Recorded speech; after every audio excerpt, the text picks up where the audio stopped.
दोस्तों जय मसीह। एक बार फिर से आपका स्वागत करते हैं अपने चैनल सकरा फाटक में। दोस्तों आज हम फिर से एक बार बात करेंगे परमेश्वर के वचन के द्वारा, और इन वचनों से हम लोग सीखने का प्रयास करेंगे कि परमेश्वर हमसे क्या कहना चाहता है। दोस्तों आज हम जिस व्यक्ति की बात करेंगे वो व्यक्ति यूसुफ है, और जितने भी लोग हैं सभी लोग यूसुफ के कहानियों से बहुत ही प्रभावित होते हैं। मैं भी बहुत प्रभावित था दोस्तों, और इसलिए ये वीडियो मैं बना रहा हूँ। तो घटनाएं उन दिनों की है जब यूसुफ जो है 17 साल का था, और यूसुफ जब पैदा होता है तो याकूब उसका पिता जो है बहुत ही बूढ़ा होता है। इसलिए याकूब जो है अपने बेटे यूसुफ से बहुत अधिक प्रेम करता है, पर उसके जो भाई थे, जो सौतेले भाई थे 11 भाई, वो उससे नफरत किया करते थे। क्योंकि वो लोग जो गलतियाँ करते थे, वो लोग जो बदमाशियाँ करते थे, जो पाप किया करते थे, वो सारी बातें जो है यूसुफ अपने पिता को बताया करता था, जिससे वो लोग उससे जलन रखते थे।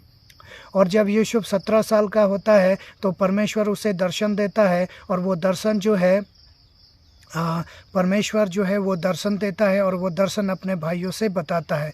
दोस्तों ये सारी बातें जो मैं आपको बता रहा हूँ, ये बातें जो है उत्पत्ति के 37 में 37 अध्याय में आप जा कर के पढ़ सकते हैं, वहीं से मैं बातें कर रहा हूँ। तो आगे बढ़ते हैं दोस्तों। तो जब वो अपने दर्शन के बारे में अपने भाइयों को बताता है तो उसके भाई कहते हैं कि क्या सच में हम लोग तुम्हारे आगे सर झुकाएंगे और तू हमारे ऊपर में शासन करेगा। और समय गुजरता है, फिर से परमेश्वर उसको एक दर्शन देते हैं, और वो दर्शन जो है अपने भाइयों से और अपने पिता से भी बताता है। तो उसका पिता कहता है कि ये कैसा दर्शन है जो तुमने देखा है, क्या सच में तुम्हारे माता पिता और तुम्हारे भाई सब तुम्हारे आगे दंडवत करेंगे। और ये बातें जो है यूसुफ के पिता अपने मनों में रखता है, पर उसके भाई जो है उससे नफ़रत और भी ज़्यादा नफ़रत करने लगते हैं। उनके जीवन में जो है शैतान का आत्मा कार्य करता है उन भाइयों के बीच में। और ऐसा होता है कि एक दिन यूसुफ के पिता जो कहते हैं कि तुम जा कर के पता करो, तुम्हारे भाई जो हैं भेड़ बकरियों को चराने के लिए गए हैं, वो लोग कहाँ हैं, उनका कुछ खबर ले कर के आओ कि वो लोग सही सलामत है कि नहीं। क्योंकि पुराने ज़माने में जंगल झाड़ हुआ करता था, वीरान हुआ करता था, लोग कम थे, और जंगली जानवरों का डर और भय रहा करता था। इसीलिए यूसुफ के पिता ने यूसुफ से कहा कि तुम जा कर के पता करो। और जब वो जाता है, इधर उधर भटक रहा था, तो वीराने में एक व्यक्ति से उसका मुलाकात होता है, और वो व्यक्ति पूछता है कि तुम क्या ढूंढ रहे हो। तो उसने कहा कि मैं अपने भाइयों को ढूंढ रहा हूँ जो इधर निकले थे बकरियाँ चराने के लिए।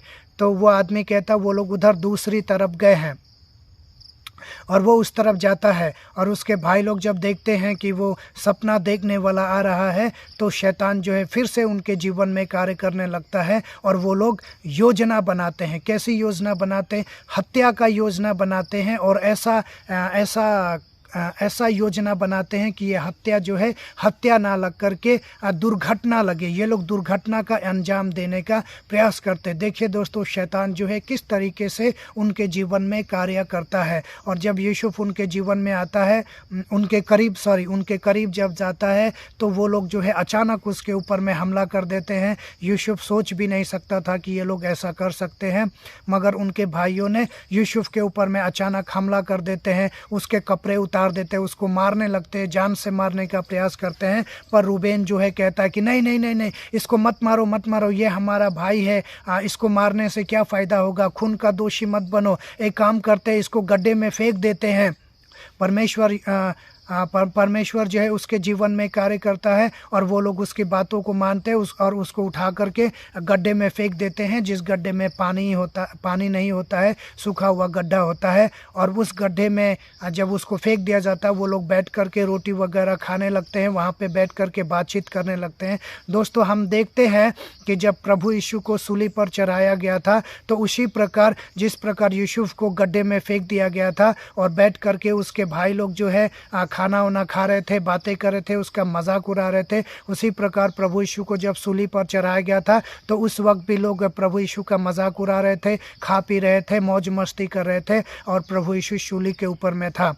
और इधर यूसुफ जो है गड्ढे के अंदर में था और वो अपने भाइयों से कह रहा था, मुझे गड्ढे से निकालो, मेरा पिता बूढ़ा है, मुझसे प्रेम करता, मर जाएगा, और भी बहुत तरह का बातें वो कहता होगा। मगर इनमें से किसी भी बात को उन लोगों ने ध्यान नहीं दिया। और तब फिर से परमेश्वर ने उनके मनों में काम किया और उसके लोगों ने उसके भाइयों में से एक ने कहा कि इसको मारने से क्या फ़ायदा जान से, चलो हम एक काम करते हैं, इसको बेच देते हैं। तो यहाँ पे हम देखते हैं कि जिस प्रकार प्रभु यीशु को बेचा गया 30 चांदी के सिक्का में, यहूदा इस्करियोती ने बेच दिया, उसी प्रकार यूसुफ को भी 20 चांदी के सिक्के में बेच दिया जाता है। इस्माइलियों का एक दल आता है जो व्यापारी लोग होते हैं और वो व्यापारियों के हाथ से ये लोग उसको गड्ढे से निकालते हैं और गड्ढे से निकाल करके बेच देते हैं।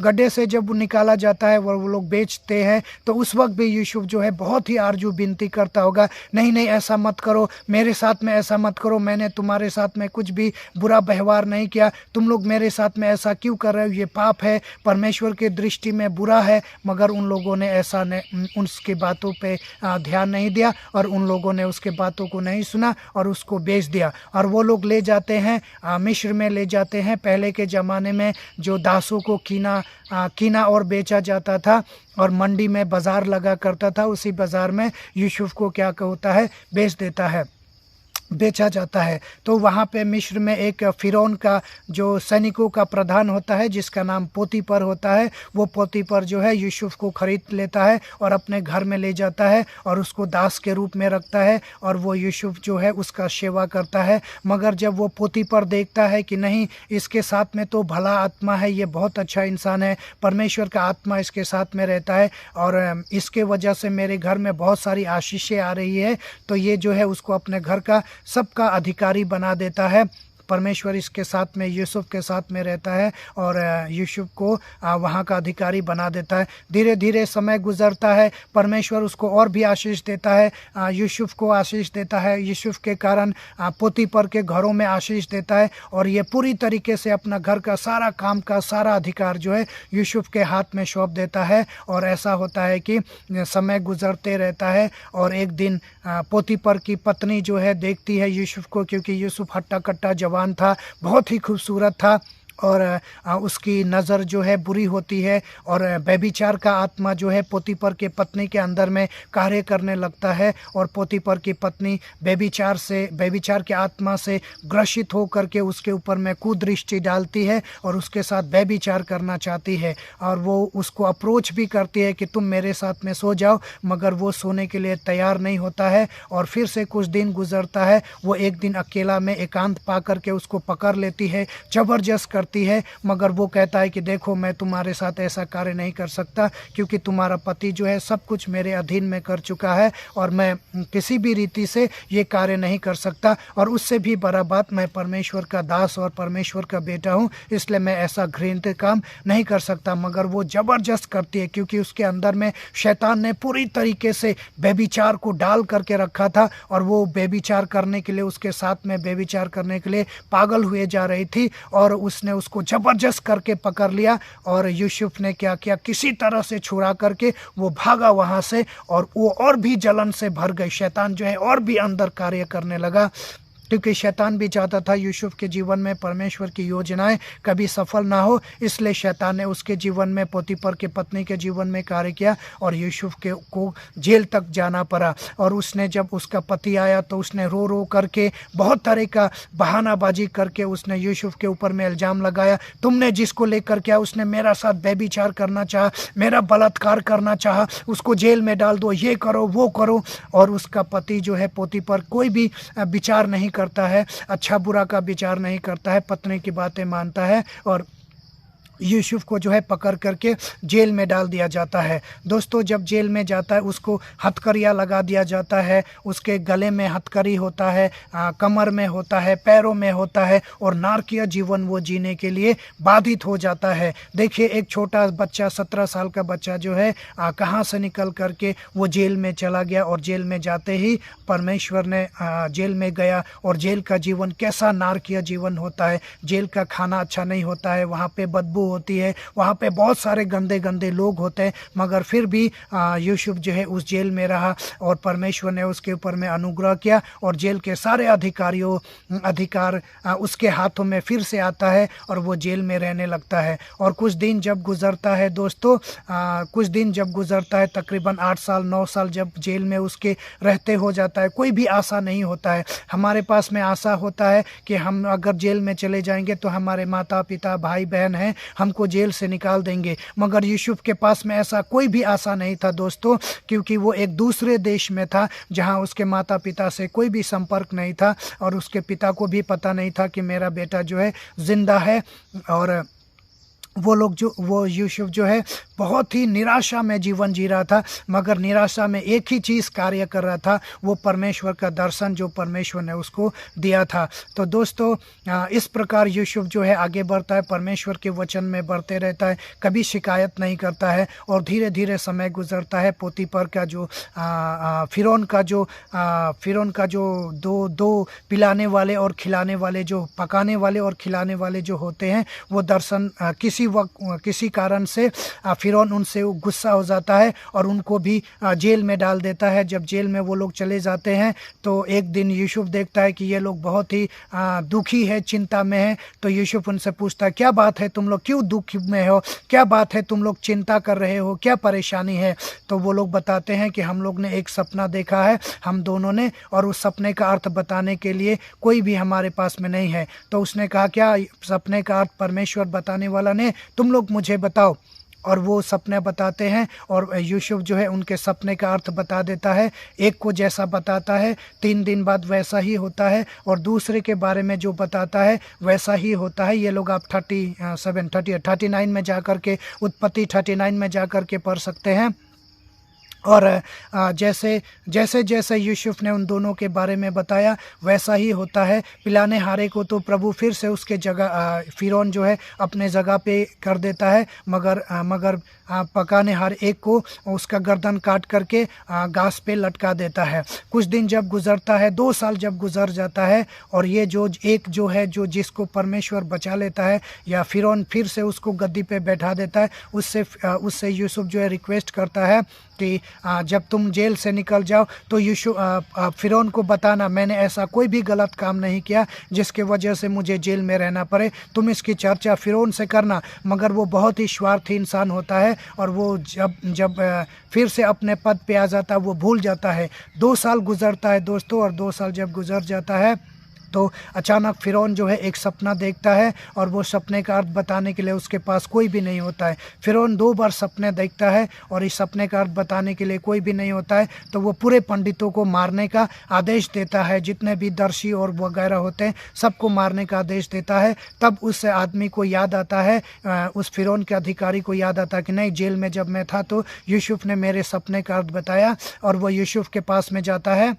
यूसुफ के बारे में फिरौन को बताता है और आनन फानन में क्या एलिगेशन था उसके ऊपर में, क्या आरोप लगा था, ये सारा आरोप जो है उसी वक्त रद्द हो जाता है और उसको जेल से निकाला जाता है, उसको नहलाया जाता है, उसके बाल काटे जाते हैं, नाखून काटे जाते हैं और उसके शरीर में इतर और भी अच्छी चीज़ें लगाया जाता है और अच्छे कपड़े पहना करके एकदम जेंटलमैन बना करके राजा के सामने उसको उपस्थित किया जाता है। और राजा जो कहता है कि क्या तुम सपने का अर्थ बता सकते हो, वो यहाँ भी कहता है कि नहीं, मैं नहीं बता सकता, मगर परमेश्वर ही अच्छा बातें बताएगा। और फिरौन जो है यूसुफ को सपने बताता है और सपने का अर्थ जो है यूसुफ जो है फिरौन के सपने का अर्थ बताता है और कहता है कि 7 साल बहुत अधिक अनाज होगा और 7 साल के बाद में इस पृथ्वी पे अकाल आएंगे और इस अकाल की वजह से सब कुछ मर जाएंगे। इसलिए अब जो है राजा ऐसा करे कि ऐसे लोगों को खड़ा करे, बुद्धिमान लोगों को, जो 7 साल अनाज को इकट्ठा किया करे ताकि लोग मरे नहीं। तो फिरौन कहता है कि तुझसे अच्छा इस जगत में या इस मिस्र में कौन है इतना बुद्धिमान, इतना परमेश्वर का आत्मा जिसके अंदर में है, तुझसे अच्छा बुद्धिमान और अच्छा व्यक्ति तो कोई हो ही नहीं सकता है, तू ही राजा बन। और इस प्रकार यूसुफ को वहाँ का प्रधानमंत्री बना दिया जाता है।